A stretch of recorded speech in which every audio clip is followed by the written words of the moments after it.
And then we've added the reason why it went up as well, because we added the blood test, the food intolerance test, which I don't include on the 6 month. Do you think you talk about that enough in terms of your content marketing? No, this is one thing that I was going to ask you about today. It's like starting at obviously the niche and obviously blood tests, food, and maybe even like peptides and stuff like that a little bit more. I've only put out a couple reels about the blood test and the food tolerance test, but I thought what would be quite good is if I can actually use case studies on it for clients. So I had one the other day where coffee, L-glutamine, we're using both of them. Now we're not. So then it's like, right, what can we use instead of coffee? What can we use instead of better for digestion and L-glutamine? So we're just kind of using like some more pineapple and stuff like that. So then what I would do, you could even film reels being like, I don't know, jar of coffee, like this could be the reason you're not building muscle or losing weight, but like kind of go into it, because it's also like, people are like, what the fuck are you talking about?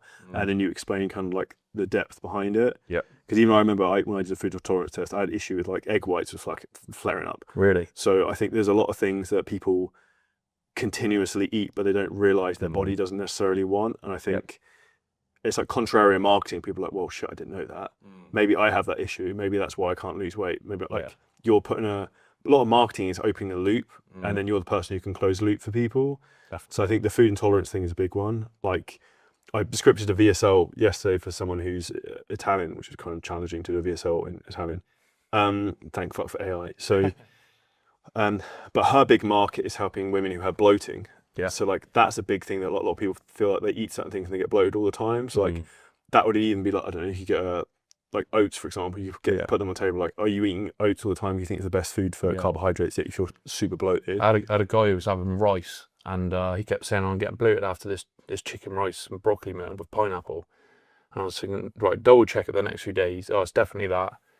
Took the rice out, we swapped it for sweet potato because he had white potato in already, and then he dropped like 3 kilos in a few days, and his abs were popping way more. And I felt way more energized. And it gives you loads of inflammation as well. Yeah.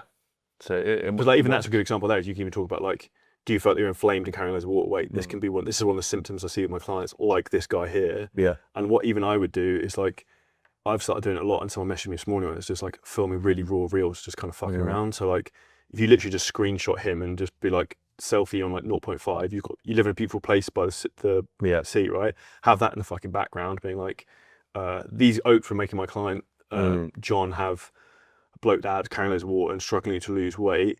We removed him his diet because we do food intolerance testing, and now this is what happened. He dropped 3 kilos in the last 5 days doing nothing. Like that's, but also costs you nothing to do in editing. It's super fast. So I would take that up, and then is a big thing I would push. As a pattern I think I'm really seeing at the moment. I think one of my gifts is kind of intuition, that people are starting to like really organic content, which is literally just filmed like you talking to camera and just throwing up whatever you kind of want, rather than like more authentic. Yeah, like we need to have the professional stuff like scripted, but having that blend also allows you to get a lot of volume out. Yeah. So if there's something you get an idea for, just rip it there and then. And just throw it up, because it doesn't just story it or like literally just post it to reel, and then you can also share it to story as well. Yeah. So if you think of something that can just be done quick, just get it up. Yeah, like literally. And then have your sort of longer stuff. I'd be like, and even like you can do pattern interrupts, right? So you can like film in, like start with the I don't know, his can or something, and then flip it around to you. Yeah. So it's like weird things to try and create visual hooks and engage people. Now, if you enjoyed the clip, the huge thing that's happening right now is the AI revolution. This actual video and clip was fully clipped and posted by AI. No human being was involved.